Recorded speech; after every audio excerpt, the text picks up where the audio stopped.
Hello, today we are solving October 2022 IAL Unit 2 question number 5.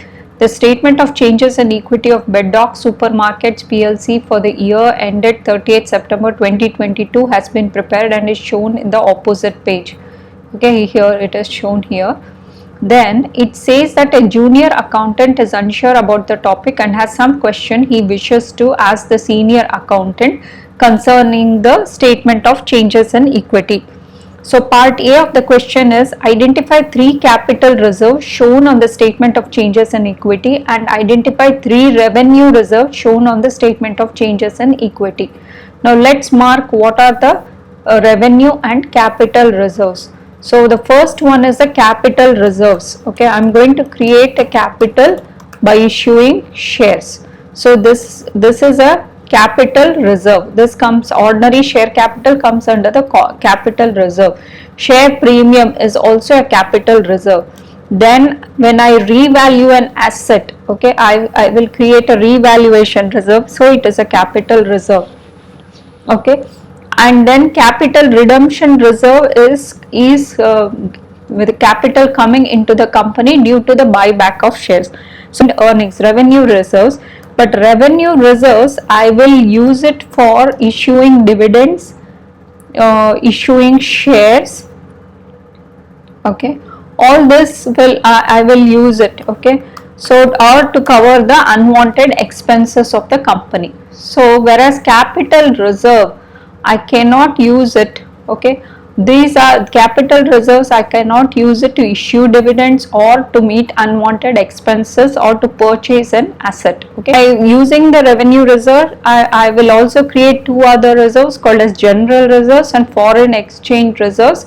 Okay, so to meet this can meet the general expenses such as purchase of an asset. This is going to meet the any expenses due to the changes in the exchange rate. Now the first part of the question, it asks three capital reserves. So let's write the three capital reserve. One is the ordinary share capital. Okay, ordinary share capital and share premium. Okay, these two come under the capital reserve. Then you have the revaluation reserve, which is also a part of capital reserve. This is created due to the upward revaluation of the asset. I can't use it to purchase the asset. Okay, only from the general reserve I will use it to purchase any asset or from the retained earnings.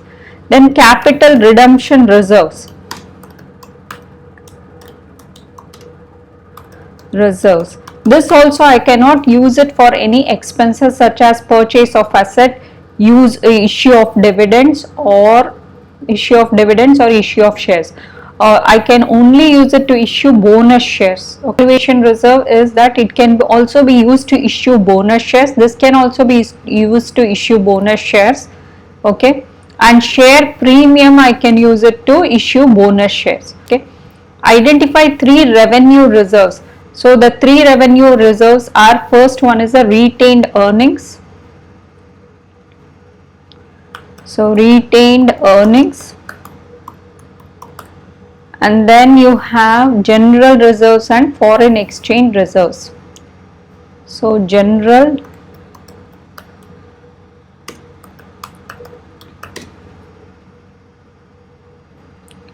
and then you have foreign exchange reserves.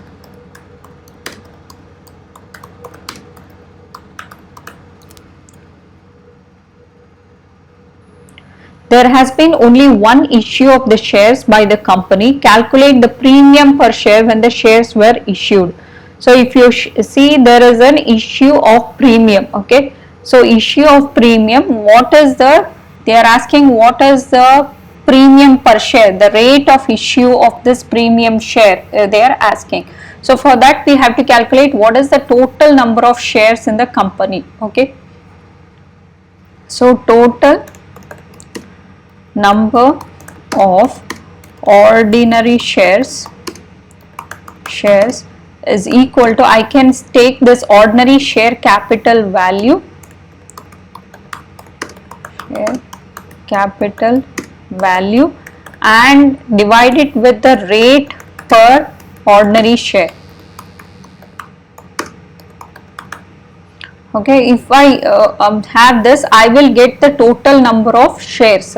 So that is going to be equal to, ordinary share value is 45 million. Okay, the 45 million divided by, okay, 45 million divided by 0.5, the rate is 0.5.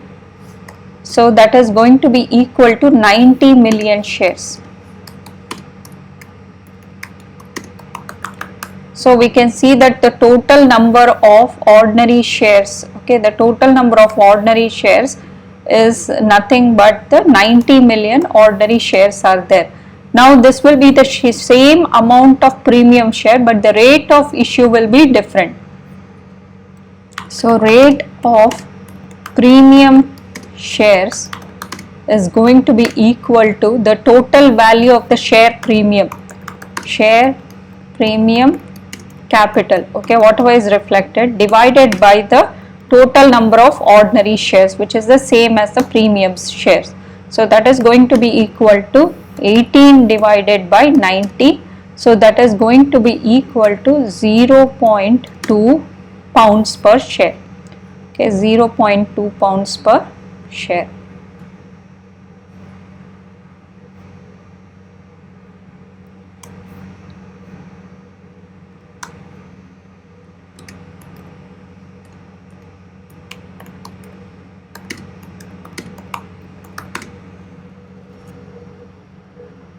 And then property in the books of account at a cost of 25 million was revalued. Calculate the property revaluation percentage.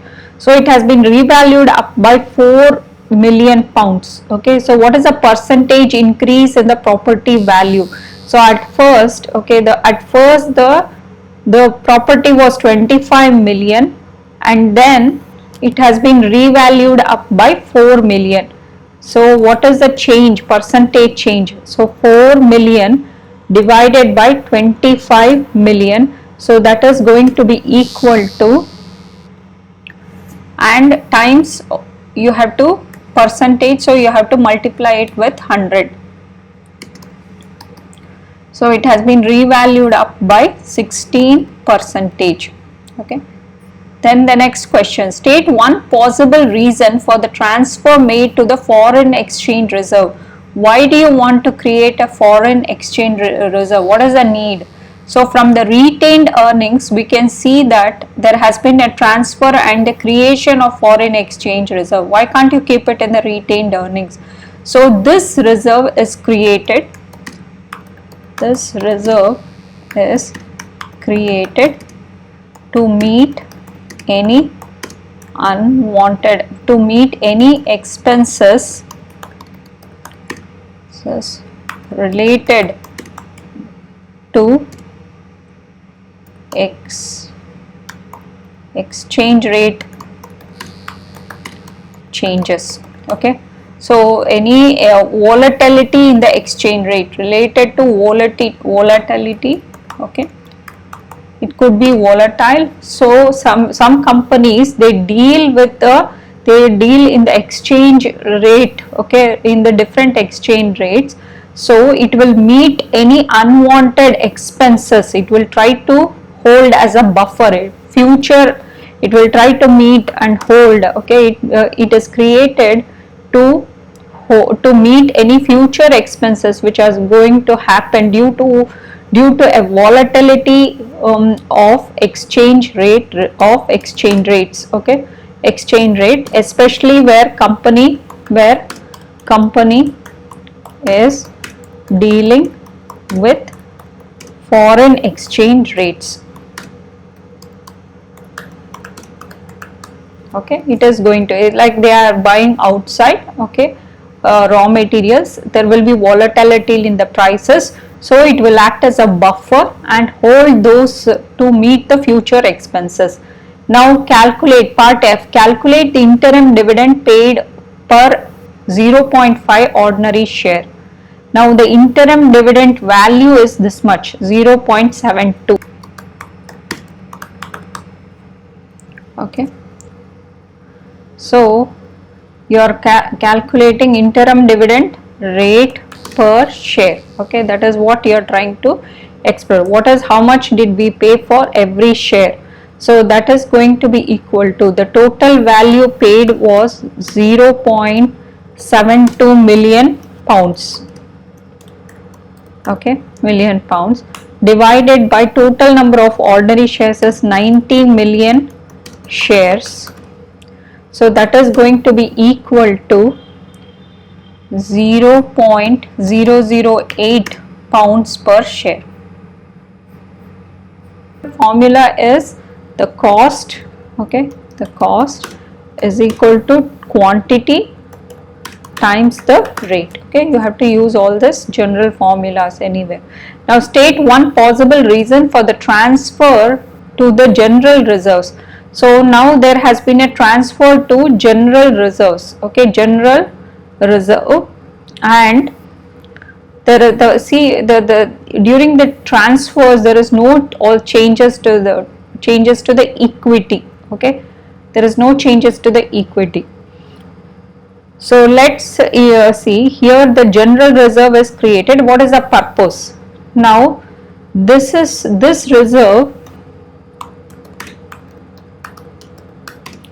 is created to meet expenses such as purchase of non-current assets and also to meet any other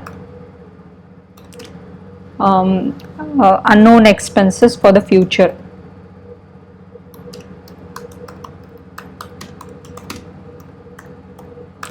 Okay, what are the unknown expenses you are expecting?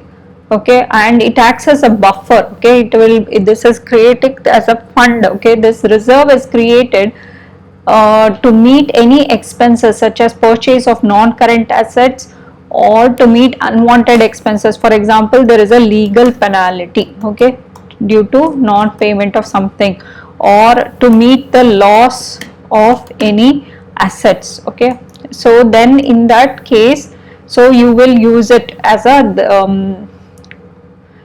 buffer to hold. Okay, it is acting as a buffer to hold the fund to meet the expenses. So this reserve is acting as a buffer fund to meet any unwanted expenses.